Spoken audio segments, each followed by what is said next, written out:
отваряме фенартовете ви от Драматур, София, Бургас и Пловдив. Започваме видеото с едни малки и скромни чершафи.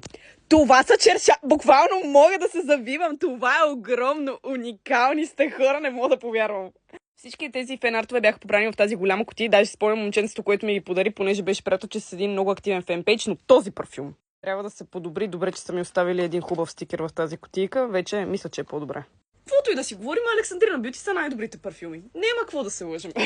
Продължаваме и с следващите много сладки фенартове от вас.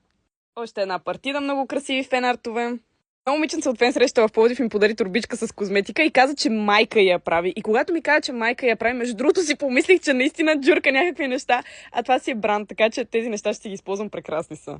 Продължаваме с още една сладка партида фенартове. Още много красиви фенартове. Още уникални красоти. И завършваме видеото с един истински бамбук.